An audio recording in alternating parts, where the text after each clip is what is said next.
नमस्कार साथियों, आप सभी का दत्ता क्लासेस में स्वागत है। साथियों, हम बात कर रहे हैं चैप्टर एनसीईआरटी चैप्टर 5.3 एपी की हम बात कर रहे थे क्लास 10, ठीक है। और उसमें हमने बहुत सारे क्वेश्चन करा दिए हैं। आज हमारे पास जो क्वेश्चन है वो है क्वेश्चन नंबर 11। 10 तक हमने करा दिया है, ठीक है। आज हम बात करें क्वेश्चन नंबर 11 की।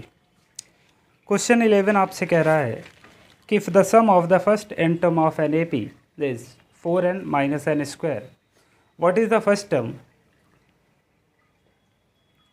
What is the first term that S1? Sorry, आपसे कह रहा है कि what is the first term that S1? What is the sum of the first two term? What is the sum of second term? Similarly, find the third term, the 10th and the nth term. कह रहा है पहला term बता दो जो कि S1 है, दूसरा टर्म क्या होगा, तीसरा टर्म क्या होगा और चौथा टर्म क्या होगा।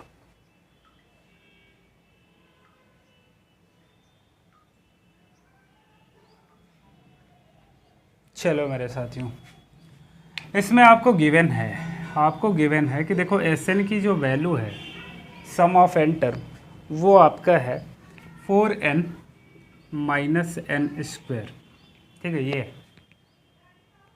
अगर इसका हम फॉर्मूला देखें Sn का तो क्या होता है n/2 2a plus n minus 1 into d is equal to 4n minus n square, ठीक है। यहाँ से अगर साथियों मैं देखूँ तो n/2 अपनी जगह है, ये 2a है plus n minus 1 into d is equal to, यहाँ से n कॉमन हो जाएगा 4 माइनस n, ठीक है। n कॉमन लेंगे तो 4 बचा, यहाँ से n कॉमन जाएगा तो n बचेगा। यहाँ से आप साफ साफ देख सकते हो कि n से n कैंसिल हो जाएगा। तो फाइनली ये हमारे पास बचा है 2a plus n minus 1 into D, और इस 2 का उधर जाके क्रॉस मल्टीप्लाई होगा तो कितना आ जाएगा 2 टाइम्स 4 माइनस n, ठीक है। ये बात क्लियर है। इसमें एक और चीज़ आपसे बोला है कि देखो S1 जो है वो पहला टर्म है। अच्छा, S1 अगर निकालोगे, यहाँ n की जगह तुम 1 रखोगे तो कितना आ जाएगा भाई 4 इंटू 1 माइनस 1 का स्क्वायर, तो कितना आ जाएगा 4 माइनस 1 का स्क्वायर 1, 4 माइनस 1 3। मुझे बताओ S1 अगर हमारा पहला टर्म है तो हम यही जानते हैं ना कि पहला टर्म हमारा a होता है, तो यहाँ से हमारी a की वैल्यू आ जाएगी, ठीक है। S1 हमारा अगर पहला टर्म है और पहला टर्म हमारा a होता है, दूसरा a प्लस डी होता है, तीसरा a प्लस 2d होता है, यही तो होता है 78। तो बताओ ये पहला टर्म ही तो दिया हुआ है, ये a की वैल्यू ही तो दी हुई है। तो मुझे बताओ क्या मैं यहाँ पे ऐसे लिख सकता हूँ क्या a plus n minus 1 into d is equal to 2 times 4 minus n, बोलो लिख सकता हूँ? आप कहोगे जी सर बिल्कुल लिख सकते हैं। a की वैल्यू मेरे साथियों बताओ कितना है, 3 है, बहुत बढ़िया। प्लस ये बताओ a plus n minus 1 into D, क्या ये an था क्या? यही तो होता है, an इज इक्वल टू क्या होता है a plus n minus 1 into D, यही तो होता है मेरे भाई। तो a plus n minus 1 into D की जगह क्या हम an लिख सकते हैं? आप कहोगे जी सर बिल्कुल लिख सकते हो, is equal to 2 times 4 minus n, ठीक है। अभी इस 2 का मल्टीप्लाई करा दो, चलो 4 2 ज़ा 8 माइनस 2n, ठीक है।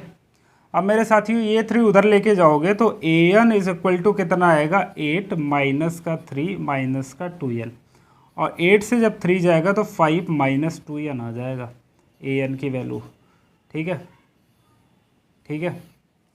nth टर्म की जो वैल्यू है वो 5 माइनस 2n है, और इसमें मेरे हिसाब से शायद लास्ट में ही आपसे पूछा था कि फाइंड द nth टर्म, तो nth टर्म तो आ गया भाई 5 माइनस 2n। अब आपसे जो भी पूछ रहा है उसको आप निकाल लो। इसको मैं हटा रहा हूँ, ठीक है, ये रहने दो, इसको हटा रहा हूँ। आपसे पहला क्या है कि what is the first term, तो आप जान गए कि फर्स्ट टर्म हमारा 3 है, पहला आ गया। दूसरा कह रहा है what is the sum of the first 2 term, पहले 2 टर्म का सम बताओ कितना होगा। पहले 2 टर्म का अगर हमसे सम पूछ लिया है तो हमें क्या बताना है, Sn is equal to n/2 2a plus n minus 1 into d, ठीक है। बताओ, बोलो भाई।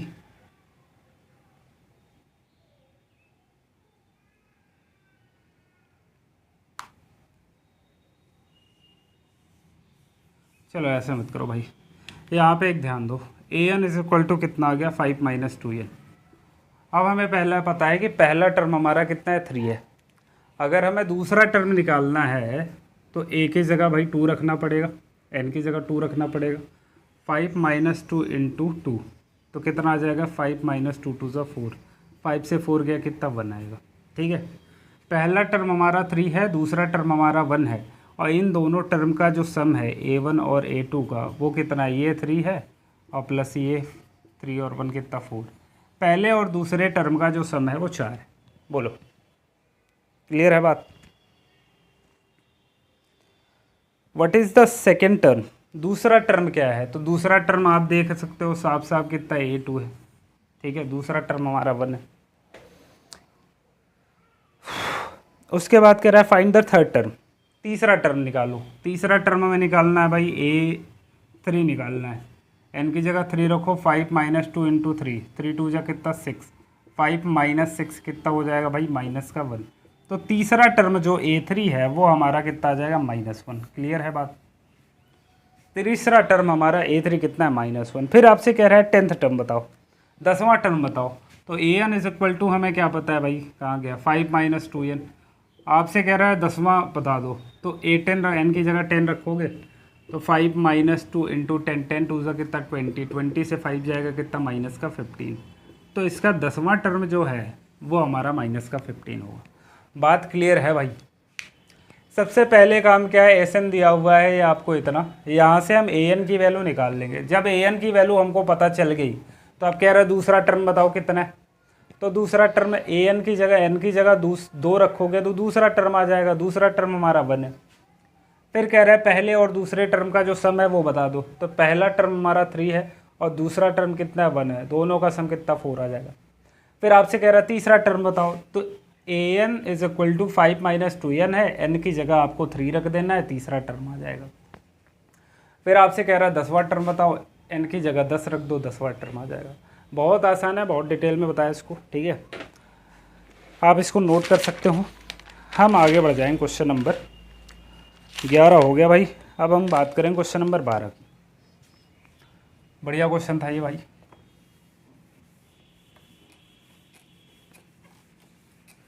Question number 12, question number 12, question number 12 की बात करेंगे अब।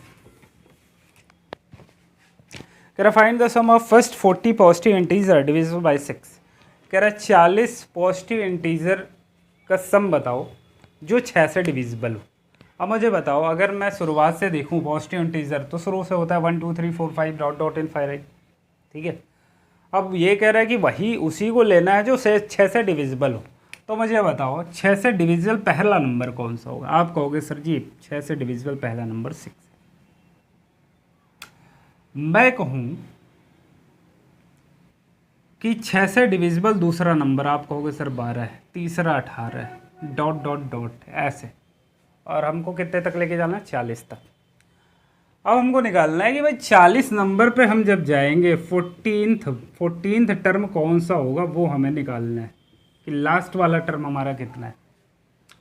तो मेरे साथियों एक बात बताओ, या तो आप ऐसे कर सकते हो कि 14th टर्म लेना है, एन की वैल्यू हमको 40 ले लेना है, ये भी कर सकते हो आप।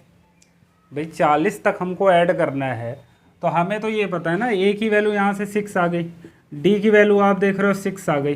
ठीक है, और टोटल नंबर ऑफ टर्म कितना है, 40 है। बोलो, यही तो पता है। Find the sum of first 40 positive integer divisible by 6। N की वैल्यू भी दे रखे हैं।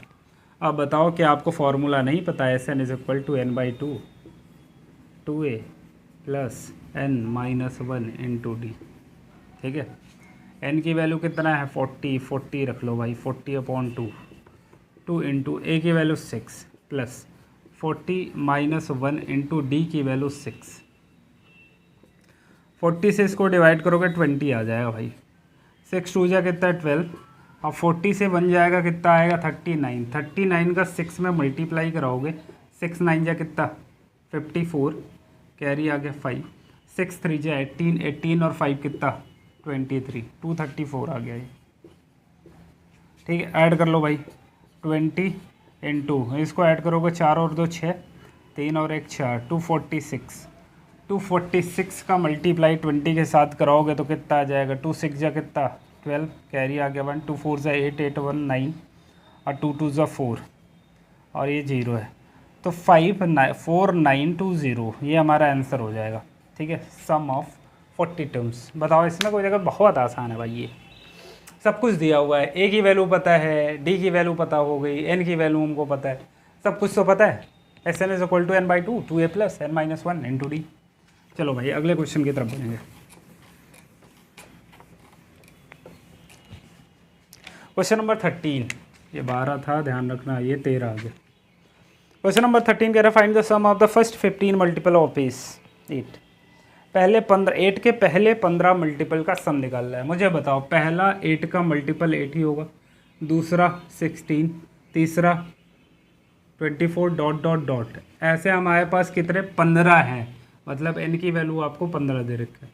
मुझे एक बात बताओ, a की वैल्यू कितना है 8, d की वैल्यू यहाँ से कितना है, वो भी 8 है भाई, 16 से 8 जाएगा 8 आएगा, n की वैल्यू 15 है। फॉर्मूला क्या होता है, S n is equal to n by two, 2a plus n minus 1 into d. बताओ यही तो होता है भाई। n की वैल्यू कितना है, आप कहोगे सर 15 है, 15 है।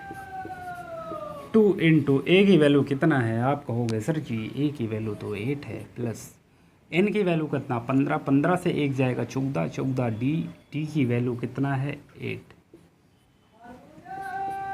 15/2 खरबूजा मत बेचो इधर, तुम हट जाओ यहाँ से। 18 2 जा कितना 16 प्लस 14 8 जा कितना 112, 15/2 इंटू, दोनों को ऐड करो, 6 और 2 8, 1 और 1 2, 128, 2 से कट जाएगा, 2 6 जा 12, 2 4 जा 8। फाइनली हमारे पास आ गया 15 इंटू 64 और मल्टीप्लाई कराओगे तो कितना आएगा, 15 6, 15 4 जा कितना 60 का 0, कैरी आ गया 6, 15 6 जा 90, 90 और 6 कितना 960। ये हमारा एसएन आ गया, सम ऑफ n टर्म्स या सम ऑफ 15 टर्म्स। बोलो भाई, इसमें कोई दिक्कत है आपको तो बताओ। यहाँ तक चीज़ें क्लियर होंगी आई थिंक, मैं समझता हूँ कि आप अच्छे से इसको समझ पाए होंगे, और समझ पाए हो तो प्लीज़ चैनल को सब्सक्राइब करना बिल्कुल ना भूलें। तो आज के लिए इतना ही रखते हैं, बाकी मिलता है नेक्स्ट वीडियो में, तब तक के लिए थैंक यू सो मच। जय हिंद, जय भारत, लगे रहो, डटे रहो, और इस बार 90% के पार आपको मार्क्स लाने हैं। ठीक है, थैंक यू सो मच, धन्यवाद।